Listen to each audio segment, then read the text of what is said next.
یہ اللہ کی رحمتوں کا موسم بہار ہے اور اہل ایمان کے لیے کرم نوازیوں، رحمات، برکات اور انوار کا لوٹ سیل میلہ ہے، جس میں گناہ گاروں کی بخشش و مغفرت کا ساماں ہوتا ہے اور اللہ ماہ صیام کی ہر شب کو گناہ گار جہنم کی آگ سے آزاد فرماتا ہے۔ یہ بابرکت مہینہ اپنے دامن میں اتنی برکتیں لیے ہوئے جلوہ گر ہوتا ہے کہ رسول کریم صلی اللہ علیہ وآلہ وسلم نے ارشاد فرمایا، اگر لوگوں کو پتہ چل جائے کہ رمضان میں کیا ہے تو وہ آرزو کریں کہ پورا سال ہی رمضان رہے۔ اتنی برکتیں اور اتنی رحمتیں اللہ نے اس مبارک مہینے کے دامن میں ڈال دی ہیں۔ میں نے جو آپ کے سامنے آیت کریمہ تلاوت کی ہے، اس میں بھی اس مفہوم کو بیان فرمایا گیا کہ اے ایمان والو، تمہارے اوپر روزے فرض کیے گئے ہیں جس طرح تم سے پہلوں پہ فرض کیے گئے تھے۔ یا ایھا الذین آمنوا کتب علیکم الصیام کما کتب علی الذین من قبلکم۔ کیوں فرض کیے گئے؟ وجہ کیا ہے؟ لعلکم تتقون، تاکہ تم متقی بن جاؤ، تم پرہیزگار بن جاؤ۔ تو روزے کی فرضیت کا نتیجہ تقوی کا حاصل ہونا ہے، اتقاء کی دولت کا نصیب ہونا ہے۔ تو اس آیت کریمہ میں تین چیزیں بیان کی گئی۔ سب سے پہلی، اے ایمان والو، تمہارے اوپر روزے فرض کیے گئے۔ پھر دوسری بات، جس طرح تمہارے سے پہلوں پہ فرض کیے گئے۔ اور تیسری بات، تاکہ تمہیں تقوی کا نور نصیب ہو، تمہیں اتقاء کی دولت نصیب ہو۔ تو ایک تو روزے کی فرضیت کا حکم دیا گیا، اور دوسرا یہ تسلی دی گئی کہ یہ بھوک اور پیاس کی شدت تمہیں ہی نہیں کاٹنا پڑے گی، تم سے قبل بھی لوگ یہ عبادت کرتے رہے ہیں اور وہ اس مشکل عبادت سے تقوی کو حاصل کرتے رہے ہیں، اور تمہیں بھی ہم اس راستے سے تقوی نصیب کرنا چاہتے ہیں۔ علامہ حقی علیہ رحمہ نے لکھا ہے کہ ملک تحمور الثالث، یہ حضرت آدم علیہ السلام کی اولاد سے تیسرا بادشاہ گزرا ہے، اس کے زمانے میں قحط پڑ گیا تھا، تو اس نے اپنی قوم کو یہ حکم دیا کہ ایک وقت کا کھانا آپ کھا لیں اور ایک وقت کا کھانا بچائیں اور وہ قحط زدہ علاقوں میں بھیجیں۔ تو قوم نے اس حکم کو بصر و چشم قبول کیا اور ایک وقت کا فاقہ کاٹ کے اپنے ان بھائیوں کے لیے وہ کھانا بھیجتے جو قحط میں مبتلا تھے۔ قوم کی یہ ادا اللہ کو پسند آ گئی اور وقت کے نبی پر وحی کی گئی کہ تمہارے اس عمل کو ہم عبادت قرار دیتے ہیں۔ تو حضرت آدم علیہ السلام کے بعد متصل ہی یہ عبادت فرض کی گئی، اور پھر جتنی بھی ملتیں، قومیں اور امتیں آئیں، ان میں روزے کی تحسین کی گئی اور روزے کی تلقین کی گئی۔ پرانی جتنی بھی کتابیں ہیں، اناجیل ہیں، تورات ہے، اس میں روزہ داروں کی تعریف موجود ہے۔ اور حضور علیہ السلام جب اس دنیا پہ تشریف فرما ہوئے تو آقا کریم روزے کی فرضیت سے پہلے بھی روزے رکھتے تھے۔ ویسے روزہ سن 2 ہجری کو فرض ہوا ہے، شعبان المعظم کے مہینے میں، لیکن اس سے قبل بھی ایام 20 کے حضور روزے رکھتے تھے، اور اس کے علاوہ بھی مختلف ایام میں اللہ کے محبوب روزے رکھتے تھے۔ روزے کی فرضیت کے بعد حضور علیہ السلام کی زندگی میں کل 9 رمضان آئے ہیں، جس میں 7 29 کے تھے اور 2 30 کے تھے۔ یہ بات ذہن میں رکھیے گا کہ روزے 29 ہوں ثواب پھر بھی 30 کا ہی دیا جاتا ہے. تو زیادہ تر جو رمضان المبارک کے مہینے ہوتے ہیں وہ 29 کے ہوتے ہیں، 30 کے کم ہوتے ہیں. حضور کی زندگی میں 9 میں سے 7 جو ہیں وہ 29 کے ہوئے ہیں اور 2 30 کے ہوئے ہیں، تو ثواب پورے 30 کا ہی ہے. بعض لوگوں کو زیادہ ہی مسئلہ ہوتا ہے، 29 ہو جائیں تو یہ اللہ کا کرم ہے کہ روزہ رکھنا بھی نہیں پڑا اور 30ویں کا ثواب بھی مل گیا، لیکن وہ شور مچا دیتے ہیں کہ یہ روزہ کھا گئے ہیں. میرا نہیں خیال کہ کسی کو اپنے ذمے اتنی بڑی امت کا بوجھ لینے کی پریشانی ہو اور وہ خام خواہ ایک روزے کے لیے پوری امت کا بوجھ اپنے کندھوں پر ڈال لے. تو 29 روزے ہوں یا 30 ہوں، اللہ ثواب پورے 30 کا ہی عطا کرتا ہے. روزہ اللہ تعالیٰ جل شانہ کی رضا اور اس کی محبت کے حصول کا ذریعہ ہے، اور اس کا عملی نتیجہ جو اس آیت کریمہ میں بیان کیا گیا وہ تقوی ہے. لعلکم تتقون، روزہ اس لیے فرض کیا گیا کہ تمہیں تقوی نصیب ہو جائے، اتقاء کی دولت نصیب. اب سوال یہ ہے، کیا تقوی بھوک اور پیاس سے حاصل ہوتا ہے؟ پیاس کاٹنے سے، بھوک کاٹنے سے کیا تقوی نصیب ہو جاتا ہے؟ صبح سے لے کر شام تک روزہ رکھنے کی تلقین کی گئی. یہاں ناروے میں اور مختلف ممالک کے اندر 20 گھنٹے کا روزہ ہے، اور ہمارے بھی یہاں 16-17 گھنٹے مسلسل شدت کی گرمی میں بھوک اور پیاس کاٹنا ہوتی ہے. اتنا طویل دورانیہ جو بھوک اور پیاس کاٹی ہے، اس کا مقصد رزق بچانا نہیں ہے، بلکہ وَيُزَادُ فِيهِ رِزْقُ الْمُؤْمِنِ، ماہ سیام میں مومن کا رزق بڑھ جاتا ہے. آپ اپنا بجٹ دیکھ لیجئے، باقی مہینوں کی نسبت ماہ سیام میں آپ کے اخراجات زیادہ ہوتے ہیں اور کشادگی ہوتی ہے. تو یہ کوئی خوراک بچاؤ مہم نہیں ہے، بلکہ رزق تو بڑھ جاتا ہے، لیکن اس کے باوجود 20 گھنٹے، 17 18 گھنٹے پیاس اور بھوک کاٹنا، اس کا کوئی مقصد ہے تو وہ مقصد قرآن نے بیان کیا کہ اس کے نتیجے میں تمہیں اتقاء کی دولت ملے گی، تمہیں تقوی کا نور نصیب ہوگا. سوال یہ کھڑا ہوا، کیا بھوک اور پیاس کاٹنے سے تقوی مل جاتا ہے؟ تو اس کو سمجھنے کے لیے ایک مختصر تمہید سمجھنا ہوگی، اور وہ یہ کہ ہمارے 2 دشمن ہیں جو ہمیں جادہ مستقیم سے ہٹانے کے لیے دن رات کوشاں ہیں. ایک شیطان اور دوسرا نفس. یہ 2 دشمن ہیں جو ہماری متاع عمل، ہمارا خلوص، ہماری للہیت، ہمارا باطن لوٹنے کے لیے ہر وقت مستعد اور فعال رہتے ہیں. اب ان 2 دشمنوں سے ہمارے تنہا ناتواں وجود کا مقابلہ ہے، اور ان میں سے جو بڑا دشمن ہے وہ نفس ہے، کیونکہ شیطان نے جب انکار سجدہ کیا تو ہم تو یہ کہتے ہیں کہ ہمیں شیطان نے بہکا دیا، لیکن شیطان نے جب انکار سجدہ کیا اور خود بہک گیا تو اس وقت کوئی دوسرا شیطان تو نہیں تھا جس نے شیطان کو بہکایا، وہ نفس تھا جس نے شیطان کو شیطان بنایا.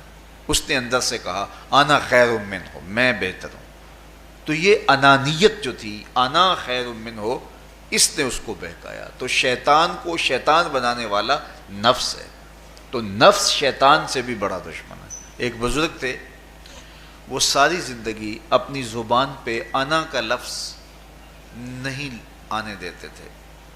اس مفہوم کو بیان کرنا ہوتا تو وہ با الفاظ دیگر بیان کرتے. میں کا لفظ، انا کا لفظ وہ اپنی زبان پہ ساری زندگی انہوں نے جاری ہی نہیں ہونے دیا. کہتے تھے اس لفظ نے شیطان کا بیڑا غرق کر دیا، تو میں یہ لفظ زبان پہ آنے نہیں دوں گا. اچھا، بندے بھی بڑے عجیب ہوتے ہیں. کسی نے کہا لو ان کی زبان پہ یہ لفظ آتا کیوں نہیں، میں جاتا ہوں اور ان کی زبان پہ یہ لفظ آئے ہی آئے. چلے گئے. بزرگ تشریف فرما تھے، نماز کا وقت قریب ہو رہا تھا. حضرت ایک مسئلہ پوچھنے آیا ہوں. کہا پوچھیے. شیطان کو کس چیز نے برباد کیا؟ حضرت آپ تو بولیں گے کہ میں نے، آنا نے، تو کہوں گا جیسے بھی ہوا ان کے زبان پہ لفظ میں تو آ ہی گیا نا. تو وہ بزرگ بھی بڑے سیانے تھے، اس کی نیت کا کھوٹ سمجھ گئے.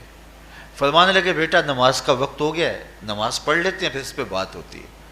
نماز ہوئی، سلام پھرا تو خود ہی فرمانے لگے کسی نے کہا تھا کہ شیطان کو کس چیز نے برباد کیا، جواب دینا چاہ رہا ہوں کس نے پوچھا تھا، جھٹ کھڑا ہو گیا میں نے. کہا اسی چیز نے اس کا بیڑا غرق کر دیا. تو جو نفس تھا وہ شیطان کو شیطان بنانے والا ہے. تو ہمارے ساتھ نفس بھی لگا ہوا ہے، ہمارے پیچھے شیطان بھی لگا ہوا ہے. شیطان بھی بڑا مکار دشمن ہے، چھوٹا دشمن یہ بھی نہیں ہے. یہ ہماری متاع عزیز کو، متاع ایمان کو، متاع عمل کو، متاع خلوص کو لوٹنے کے لیے دن رات مستعد اور فعال رہتا ہے. اللہ کے محبوب نے فرمایا الشیطان جاسم علی قلب ابن آدم فاذا ذکر اللہ خانسہ واذا غفل وسوسہ. شیطان اولاد آدم کے دل پہ قبضہ جما کے بیٹھ جاتا ہے. جب یہ اللہ کا ذکر کرتا ہے تو بھاگ جاتا ہے، اور جب یہ اللہ کے ذکر سے غافل ہوتا ہے تو یہ وسوسہ اندازی کرتا ہے. تو شیطان اولاد آدم کے دل پہ قبضہ جماتا ہے. اسے پتہ ہے کہ دل قابو میں آ گیا تو پورا بدن قابو میں آ گیا، چونکہ میرے اعضائے بدنیاں میرے دل کے تابع ہیں. موسم اچھا ہے، رت سہانی ہے، صحن چمن میں پھول کھلے ہیں، لیکن میرا دل نہیں چاہ رہا تو ٹانگیں جنبش ہی نہیں کریں گی. مرغن غذائیں سامنے پڑی ہیں اور آپ کا تقاضا ہے کہ جناب لے لیجئے، لیکن میرا جی نہیں چاہے گا تو ہاتھ جنبش نہیں کریں گے. آسمان ستاروں اور کہکشاؤں سے بھرا ہوا ہے، جی نہیں چاہے گا تو نظر نہیں اٹھے گی. آپ سماعتیں بچھائے بیٹھے تھے، جی نہیں چاہے گا زبان نہیں بولے گی. تو پورے آزاد دل کے تابع ہیں، اور اگر دل شیطان کے تابع ہو گیا، اس کے ہتھے چڑھ گیا، تو پھر اعضاء وہی کریں گے جو شیطان چاہے گا. اور اگر یہ دل مالک کی محبت سے سرشار ہوگا تو پھر دل جو چاہے گا وہی اعضاء کریں گے. تو دل اللہ کی نافرمانی کی چاہت ہی پیدا نہیں ہونے دے گا، تو اعضائے بدنیاں کا رخ بھی اللہ کی رضا کے حصول کے لیے ہوگا. تو شیطان بھی قبضہ دل پہ جماتا ہے اور دل کو قابو میں کر کے حضرت انسان کا بیڑا غرق کرتا ہے. اللہ تعالیٰ کا کرم یہ ہوا اذا جاء رمضان سلسلۃ الشیاطین. اللہ کے محبوب علیہ السلام ارشاد فرماتے ہیں جب ماہ صیام آتا ہے تو شیاطین جکڑ دیے جاتے ہیں، جنت کے دروازے کھول دیے جاتے ہیں، جہنم کے دروازے بند کر دیے جاتے ہیں. اب ہمارے دو دشمن تھے، ایک نفس اور دوسرا شیطان. دونوں کے مقابلے میں ناتواں اور کمزور جان کو مقابلے میں آنا پڑتا تھا. لیکن جب ماہ صیام آیا، یہ ماہ انور آیا، تو ہمارے دو دشمنوں میں سے ایک دشمن باندھ دیا گیا. اب ہمارا مقابلہ صرف ایک دشمن سے رہ گیا. دیکھیے ماہ رمضان آتا ہے تو مسجدوں کے در کشادہ ہو جاتے ہیں، لوگوں کا رجحان دین کی طرف ہوتا ہے. جو 5 نمازیں بھی نہیں پڑھتے ہوتے ان کو تراویح میں بھی کھڑا ہوتا دیکھتے ہیں. اہتمام ہوتا ہے، نیکی کا، صدقہ و خیرات کا ماحول پیدا ہوتا ہے. ایسا کیوں ہے کہ شیطان بند گیا؟ لیکن اس کے باوجود نظر بھٹک رہی ہے، خیالوں میں آوارگی ہے، اور رشوت کا بازار گرم ہے. کیوں؟ کہ ابھی نفس موجود ہے. تو نیکی کا جو ماحول پیدا ہوا یہ شیطان کے بند جانے کی وجہ سے، اور برائی کا ماحول اب بھی موجود ہے یہ نفس کے موجود ہونے کی وجہ سے. تو ہمارے دو دشمن ہیں جو ہمیں جادہ مستقیم سے ہٹاتے ہیں، ایک شیطان اور دوسرا نفس. اب جب ماہ صیام آیا تو شیطان باندھ دیا گیا. اب ہمارا مقابلہ صرف نفس سے ہے، اور یہ نفس شیطان سے بھی بڑا دشمن ہے. شیطان کو شیطان بنانے والا نفس ہے، اور وہ ہمارے ساتھ جڑا ہوا ہے. ماہ صیام میں شیطان تو بند گیا لیکن نفس نہیں بندھا. اب ہمیں اپنے نفس کو کمزور کر کے اور اپنی فتح حاصل کرنی ہے اور تقوی کی منزل کو پانا ہے. اب شیطان تو اللہ نے باندھ دیا، اب نفس کو کیسے باندھے؟ تو آئیے نفس کی بندش کیسے ہوگی یہ کسی ایکسپرٹ سے پوچھیں گے کہ یہ کیسے اس کو باندھیں گے، اس کو کیسے قابو میں کریں گے. تو کسی ایسے شخص سے پوچھیں جو اس شعبے کا ماہر ہو. تو علامہ اقبال کے مرشد ملا جلال الدین رومی علیہ رحمہ کہتے ہیں آؤ تمہیں میں ایک معالج کا پتہ دیتا ہوں جو تمہیں اس بیماری کا علاج بتائے گا. اور اس کی بندش کے طریقے بتائے گا۔ شیخ رومی علیہ رحمہ فرماتے ہیں ہفت شہر عشق را اتار گشت ما ہنوز اندر خم یک کوچام۔ عشق کے 7 شہر شیخ فرید الدین اتار گھوم چکے ہیں، اور میرے جیسا شخص عشق کے پہلے شہر کی پہلی گلی کے کونے پہ کھڑا ہے۔ اب اندازہ کیے کہ جن کا پتہ حضرت ملا جلال الدین رومی دے رہے ہیں وہ کس بلند مرتبے پہ فائز المرام ہے۔ فرمایا کہ وہ عشق کے 7 شہر گھوم چکے ہیں اور میں پہلے شہر کی پہلی گلی کی نکر پہ کھڑا ہوں۔ اب شیخ فرید الدین علیہ رحمہ سے پوچھئے کہ شیطان تو بند گیا، اب نفس کا وبال ہمارے اوپر پڑ رہا ہے اور ہم اس کے باوجود ماہ صیام کے اندر گناہوں میں منہمک ہیں، تو ہمیں بتایا جائے کہ اس نفس کا علاج کیسے کیا جائے، ہمیں آپ کا پتہ بتایا گیا ہے۔ تو شیخ فرید الدین اتار بولے نفس نتواں کشت اللہ باسے چیز بات گوئم یاد گیرش اے عزیز۔ نفس نہیں مرتا، لیکن اگر 3 اسلحے تیرے پاس ہوں تو یہ ٹھہر بھی نہیں سکتا۔ وہ 3 اسلحے کون سے ہیں؟ خنجر خاموشی و شمشیر جو، نیزائے تنہائی و ترک ہجو۔ خاموشی کا خنجر، بھوک کی تلوار اور تنہائی کا نیزہ، یہ 3 اسلحے ایسے ہیں اگر تو یہ لے کر کے نفس پہ ٹوٹ پڑے تو پھر نفس کا مقابلہ تیرے لیے آسان ہوگا۔ خنجر خاموشی، خاموشی کا خنجر، اللہ کے محبوب علیہ السلام نے فرمایا من صامت نجا، جو خاموش ہو گیا وہ نجات پا گیا، کیونکہ انسان کی زندگی کی زیادہ آفتیں اس کی زبان کی وجہ سے ہیں۔ آپ اپنے گناہوں کا اور میں اپنے گناہوں کا اگر احتساب کروں تو ہمیں سب سے زیادہ گناہ زبان کے ملیں گے۔ آنکھیں بھی گناہ کرتی ہیں، ہاتھ بھی گناہ کرتے ہیں، پاؤں بھی گناہ کرتے ہیں، لیکن سب سے زیادہ گناہ زبان کرتی ہے۔ جھوٹ بھی بولتی ہے، غیبت بھی کرتی ہے، شکوہ بھی کرتی ہے، گالی سب و شتم اور کیا کچھ زبان کے گناہ ہیں۔ اسی لیے اللہ کے محبوب نے فرمایا جو تمہارے 2 جبڑوں کے درمیان ہے یعنی زبان اور 2 ٹانگوں کے درمیان ہے تمہاری پارسائی کی جگہ، تم ان 2 چیزوں کی مجھے ضمانت دے دو، میں محمد تمہیں جنت کی ضمانت دے دیتا ہوں۔ تو انسان کے سب سے زیادہ گناہ زبان کے ہیں اور اس کی پارسائی کی جگہ کے۔ تو اس لیے میرے حضور نے فرمایا من صامت نجا، جو خاموش ہو گیا وہ نجات پا گیا۔ خنجر خاموشی، خاموشی کا خنجر نفس کشی کا ایک مؤثر ذریعہ ہے۔ اور دوسری بات بشمشیر جو، اور بھوک کی تلوار، تو بھوک سے نفس کا مقابلہ کیا جا سکتا ہے، بھوک کی تلوار سے نفس کا سر کاٹا جا سکتا ہے۔ اللہ کے محبوب کا فرمان سنیے یا معاشر الشباب من استطاع منکم الباء فلیتزوج فإنہ اغض للبصر واحسن للفرج فمن لم یستطع فعلیہ بالصوم فإنہ لہ وجاء۔ اے جوانوں کے گروہ، تم میں سے اگر کوئی نکاح کرنے کی طاقت رکھتا ہے تو وہ دیر نہ کرے، فی الفور نکاح کر لے، یہ نظر کا اور پارسائی کا محافظ ہے۔ لیکن اگر تم میں سے کوئی نکاح کرنے کی فی الحال پوزیشن میں نہیں ہے تو وہ کثرت کے ساتھ روزے رکھے۔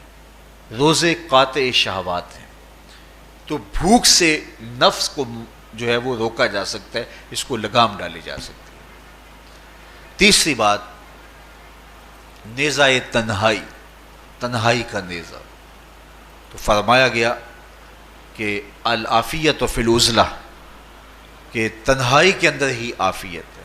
جب مجلسوں میں غیبت کی بدبو پھیلتی ہو اور چغلی کا ماحول معاشرے کا جزو لا ینفک بن جائے اور مجالس کے اندر نظروں کی پاکیزگی کا قائم رہنا مشکل ہو جائے اور انسان کی زندگی کے اندر گناہوں کا بہت بڑا سبب مجلسی زندگی ہو تو پھر اس سے تنہائی بہتر ہے۔ حضرت شاہ نقشبند بخاری فرماتے ہیں کہ فقیر کے لیے سب سے اچھی جگہ اللہ کا گھر مسجد ہے، یا کسی کامل صالح شخص کی صحبت ہے، اور یا پھر تنہائی ہے۔ چوتھی جگہ ہلاکت کے علاوہ اور کچھ نہیں ہے۔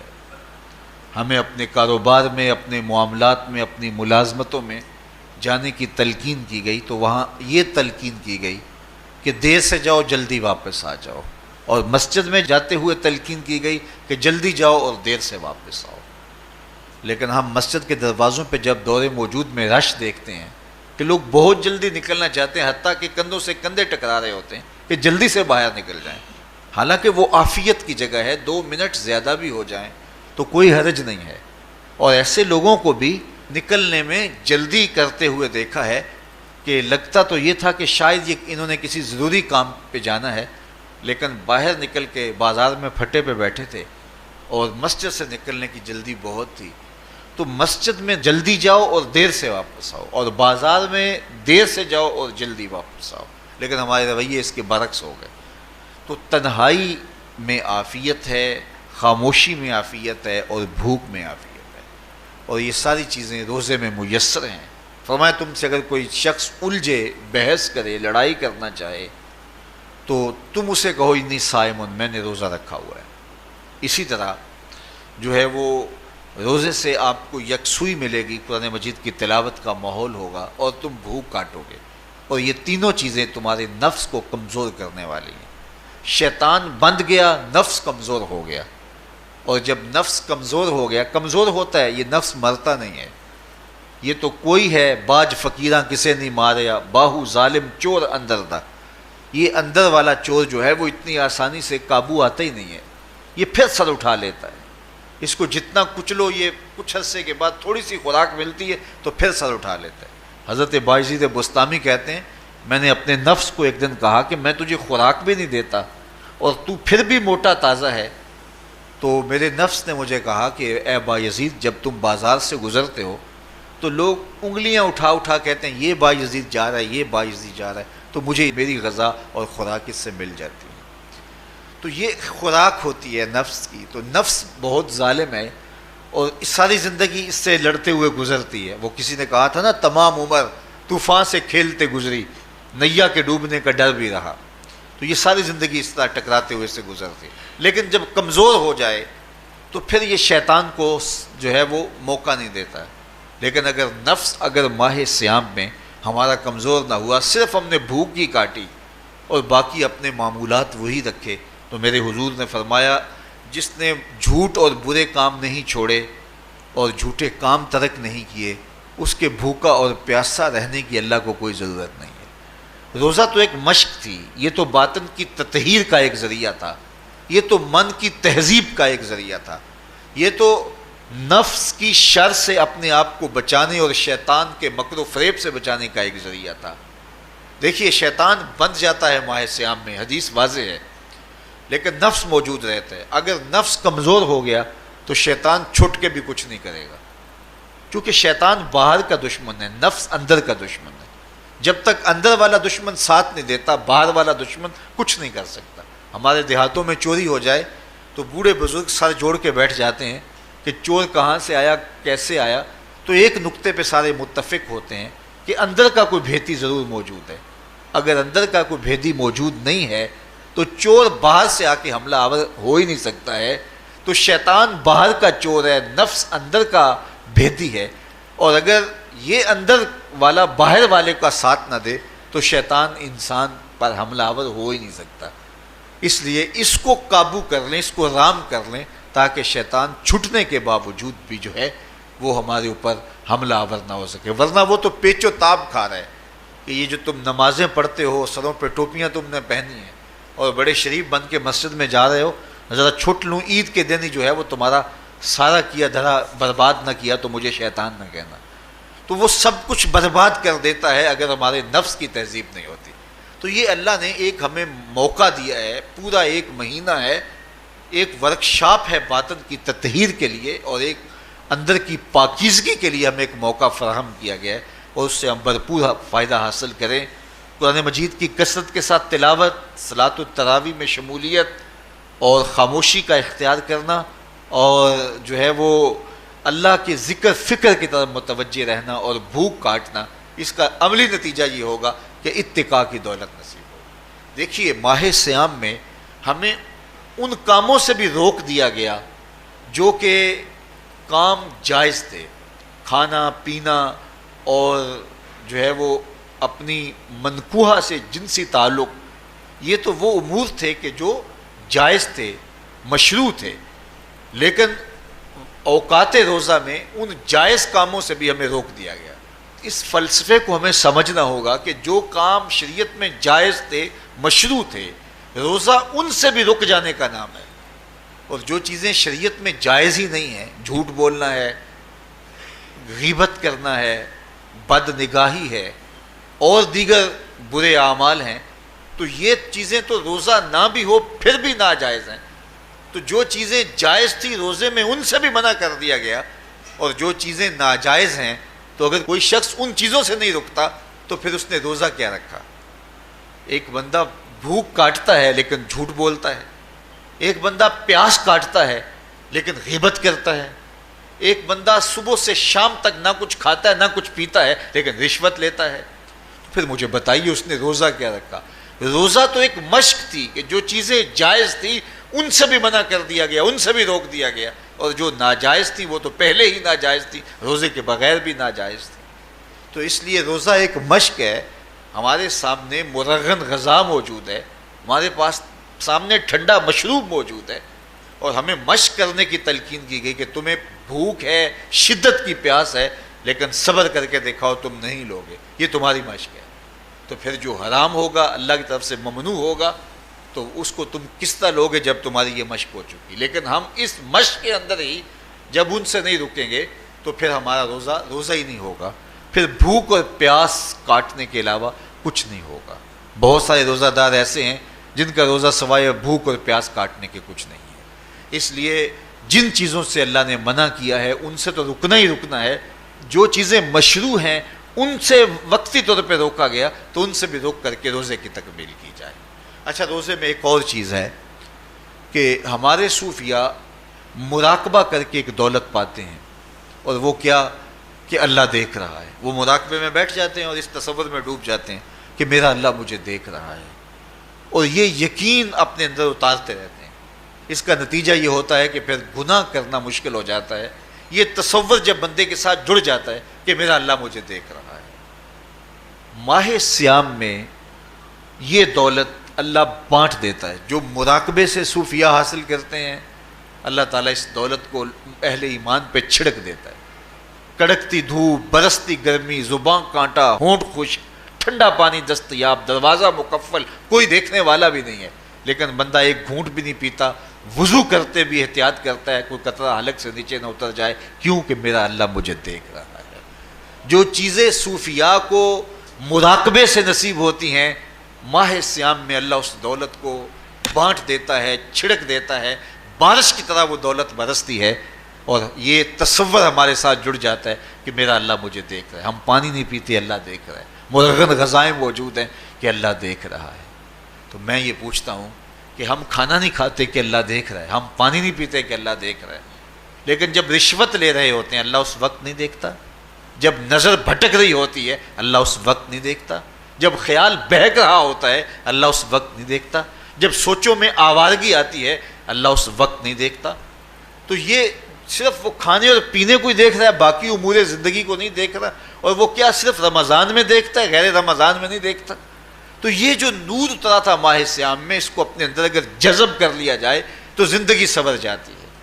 جو مراقبوں سے حاصل ہوتا تھا ماہ سیام میں، وہ میںہ کی طرح برسا، اور ہم اس کے اپنے اندر سمولیں، جذب کر لیں، تو نتیجہ یہ ہوگا کہ ہماری زندگی نور نہ لا نور ہو جائے گی۔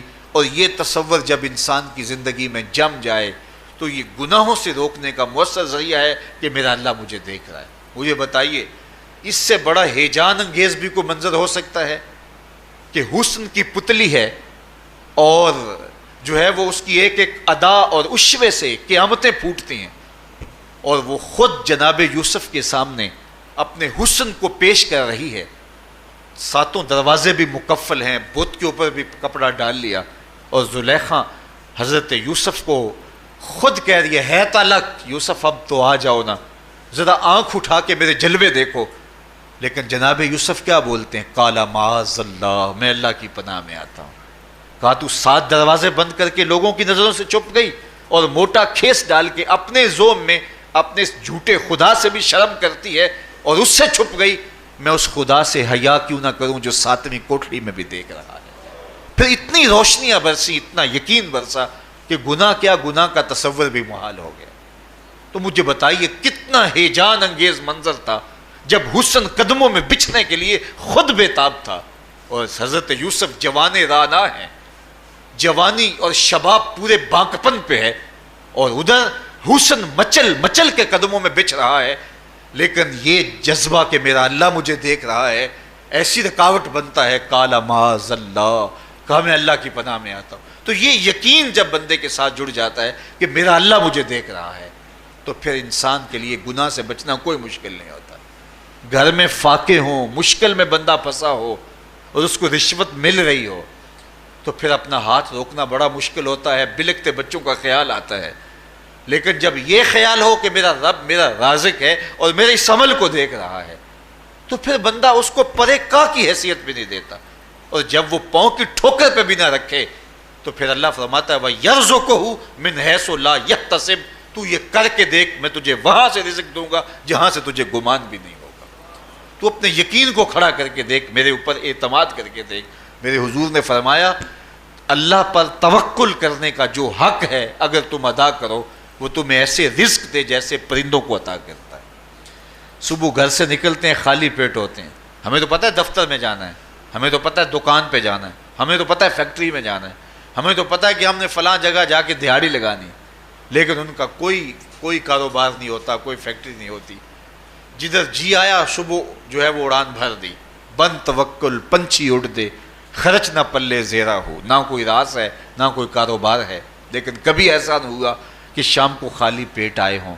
تو کہا اگر تم اللہ پہ توکل کر لو، وہ بھی تمہیں ایسے رزق دے جیسے پرندوں کو رزق عطا کرتا ہے۔ پرندوں میں سے ایک پرندہ ہے ہنس، یہ سچے موتی کھاتا ہے، اور آپ پنساری کے پاس موتی لینے جائیں تو ہزاروں روپے تولے کے ماشے کے حساب سے آپ لیں تو پھر بھی آپ سوچتے ہیں کہ پتہ نہیں یہ خالص دیے یا نہیں دیے۔ وہ اتنے نایاب اور کامیاب ہیں کہ آپ ماشوں اور تولوں میں خریدتے ہیں اور پھر بھی آپ کو شک رہتا ہے کہ یہ خالص ہیں یا کہ نہیں۔ اور ہنس کھاتا ہی وہ ہے، اور دنیا پر ایک نہیں لاکھوں کروڑوں ہنس ہیں، اور روزانہ صبح و شام کھاتے ہیں اور پیٹ بھر کے کھاتے ہیں، اور اللہ انہیں روز عطا بھی کرتا ہے۔ تو یہ مالک وہ ہے، رازق ہے۔ جب اس پہ توکل اور اس پہ یقین پیدا ہو جاتا ہے تو پھر مشکل نہیں رہتا، پھر آسانی پیدا ہو جاتی۔ تو روزوں میں اللہ تعالیٰ یہ یقین دیتا ہے کہ وہ مجھے دیکھ رہا ہے، بندہ یہ تیقن پیدا کر لیتا ہے کہ میرا اللہ مجھے دیکھ رہا ہے۔ بعض کا چھوٹے بچے روزہ رکھ لیتے ہیں تو مائیں بے چین ہو جاتی ہیں، جب دوپہر کے وقت پھول جیسے بچے کملا جاتے ہیں تو مائیں انہیں بند کمرے میں کوئی کھانا یا کوئی ٹافی یا کوئی اور چیز یا چاکلیٹ دیتی ہیں کہ بیٹے یہ کھا لو، تو وہ بچے نہیں کھا رہے ہوتے تو مائیں کہتے ہیں پتر کھا لو، کوئی نہیں دیکھ رہا، تو وہ بچے بھی کہتے ہیں اللہ دیکھ رہا ہے۔ تو وہ جو صوفیاء کو مراقبوں سے ملتا ہے وہ ایک بچے کو بھی نصیب ہو رہا ہے کہ میرا اللہ مجھے دیکھ۔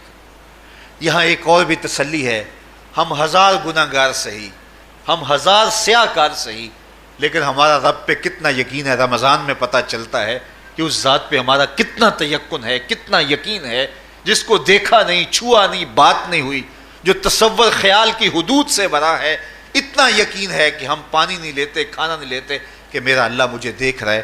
کاش کہ اس کو ہم اپنی پوری زندگی میں پھیلا لیں، اور اس کو زندگی میں جب ہم طاری کر لیں گے تو پھر گناہ کرنا محال اور ناممکن ہو جائے گا، اور زندگی نور علی نور ہو جائے گی، اور یہی تقوی کا حصول ہے۔ تو فرمایا اے ایمان والو، تمہارے اوپر روزے فرض کر دیے گئے جس طرح تم سے پہلوں پہ فرض کیے گئے تھے، لعلکم تتقون، تاکہ تم متقی بن جاؤ، تاکہ تم پرہیزگار بن جاؤ۔ حضرت سلمان فارسی رضی اللہ تعالی عنہ سے مروی ہے کہ جب شعبان کی 29 تاریخ ہوتی تو اللہ کے محبوب ہمیں خطبہ ارشاد فرماتے، اس میں رمضان المبارک کے فضائل بیان کرتے اور کہتے تمہارے پاس ایک شہر عظیم عزت اور عظمت والا مہینہ آ رہا ہے، جس کا ہر دن باقی سال کے دنوں سے افضل ہے، جس کی ہر رات باقی سال کی راتوں سے افضل ہے، اور اس میں ایک رات ایسی ہے لیلۃ القدر جو 1000 مہینے سے بہتر۔ تو یہ اللہ تعالیٰ کی رحمتوں کا روپ ہے، رحمتوں کے دروازے کھول دیے جاتے ہیں، اور روزہ دار کا روزہ بالخصوص عصر کے وقت، شام کے وقت، پچھلے پہر، روزہ دار کے خالی معدے سے جو ایک بو اٹھتی ہے، مہک اٹھتی ہے، اللہ کو کستوری سے بھی زیادہ محبوب ہوتی ہے۔ اللہ اکبر۔ اور فرمایا للصائم فرحتان، فرحۃ عند فطرہ و فرحۃ عند لقاء رب، روزہ دار کے لیے دو خوشیاں ہیں۔ ایک خوشی اسے تب ملتی ہے جب وہ روزہ کھولتا ہے، سارے دن کی بھوک اور پیاس کاٹ کے، جب شام کو ٹھنڈا اور میٹھا مشروب اسے ملتا ہے اور وہ مشروب اپنے جو ہے وہ منہ میں ڈالتا ہے، وہ معدے کی طرف اترتا ہے، تو اس کی زبان بولے نہ بولے اس کا ایک ایک انگ اللہ کی تسبیح بول رہا ہوتا ہے اور اللہ کا شکر ادا کر رہا ہوتا ہے۔ اس وقت اسے ایک عجیب فرحت ہوتی ہے کہ اتنا طویل لمبا روزہ تھا، شکر ہے کہ میرا روزہ تکمیل کو پہنچا۔ ایک روحانی مسرت، پھر روزہ کھلنے کے وقت اس کو بدنی مسرت، تو ایک فرمایا اس کو فرحت تب ملتی ہے جب وہ روزہ کھولتا ہے۔ وَفَرْحَةٌ عِنْدَ لِقَاءِ رَبِّ، اور دوسری فرحت اسے تب ملے گی جب روزے کے صلے میں اللہ اپنے رخ سے پردہ ہٹا دے گا اور اللہ اپنا دیدار عطا فرمائے گا۔ تو یہ روزے دار کے لیے خوشیاں ہیں۔ تو خوش نصیب ہیں وہ لوگ جو ماہ صیام کے روزے پورے خشوع و خضوع کے ساتھ رکھتے ہیں اور اس کی برکتوں سے مالا مال ہوتے ہیں۔ ورنہ بعض لوگ میں نے ایسے بھی دیکھے ہیں، وہ چھوٹی چھوٹی بیماریوں کا بہانہ بنا کے روزہ ترک کر دیتے ہیں اور انہیں حوصلہ ہی نہیں پڑتا روزہ رکھنے کا، چونکہ الصوم نصف الصبر، روزہ آدھا صبر ہے۔ میں سمجھتا ہوں، میں شوگر کا مریض ہوں اور 4 سے 5 گھنٹے اگر مجھے کچھ کھانے کو نہ ملے تو میری طبیعت میں ایسا اضطراب اور بے چینی پیدا ہو جاتی ہے کہ میں گھر والوں سے الجھنے کی کیفیت میں بھی آ جاتا ہوں۔ لیکن ماہ صیام میں 20 گھنٹے بھی کاٹ لیتا ہوں، لیکن میری طبیعت پہ کوئی بوجھ اس لیے نہیں ہوتا کہ میں اللہ کی رضا کو اپنے ذہن کے ایک ایک گوشے میں رکھے ہوئے ہوتا ہوں۔ تو یہ آدھا صبر ہے، یہ صبر سکھاتا ہے۔ اور پھر روزے سے جب ہم بھوک کاٹتے ہیں تو غربا، مساکین، وہ لوگ جو بیچارے بھوک اور پیاس کاٹ کے زندگی گزارتے ہیں، ان کا بھی ہمیں خیال آتا ہے کہ ہمیں تو اپنے اختیار سے چند لمحوں کے لیے بھوک کاٹنی پڑی، تو اس کی کلفت اور اس کی اذیت اتنی ہے۔ تو جو شخص مجبوری کی وجہ سے کاٹتے ہیں اور ان کے بلکتے بچے ان کے سامنے ہوتے ہیں تو پھر ان کا عالم کیا ہوگا۔ تو اس سے پھر صدقہ اور خیرات کا ماحول پیدا ہوتا ہے اور ہم غربا کو اپنے ساتھ خوشیوں میں شریک کرتے ہیں۔ اللہ تعالیٰ جل شانہ ہمیں ماہ صیام کے روزے، صلاۃ التراویح، دیگر صالح اعمال کی توفیق دے۔ وآخر دعوانا ان الحمد للہ رب